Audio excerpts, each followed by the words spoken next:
Hi guys, in this video, I'm going to teach you Monday.com, how to use it for task management. We'll start on the Monday.com homepage. Think of boards as the core place where your tasks live and move through your process. Our goal is to create a brand new board so you have a clean, dedicated space for managing tasks from start to finish. On the left-hand sidebar, locate your workspace. Move your mouse over that area and look for a small plus icon. If the sidebar is collapsed or the icon isn't visible, simply hovering over the workspace section usually reveals it. This plus sign is your quick path to adding new items inside that workspace, including a new board. Now, hover your cursor over the boards area within that workspace. As you hover, the new board option should appear. Click New Board to begin creating a separate space just for your tasks. This keeps your work organized and avoids mixing task items with other projects or teams.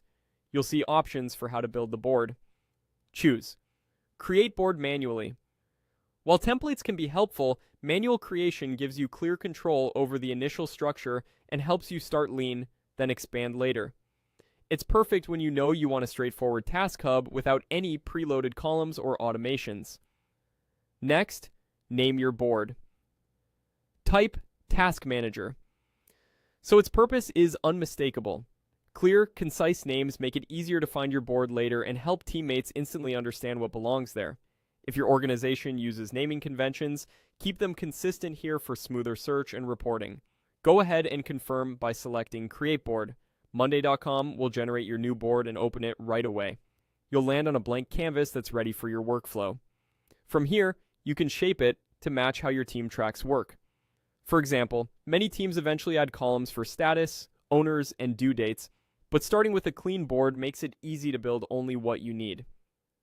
A few tips as you proceed: if you don't see the plus icon or new board, your view may be collapsed or your permissions may be limited, so check with your workspace admin. Keep board names consistent across groups to reduce confusion. And don't worry if plans evolve, you can rename the board later as scope or teams change. That's it, you navigated to your workspace, opened new board, chose to create it manually, gave it a clear name, and created it. You now have a dedicated task manager board ready to capture work and keep your team aligned.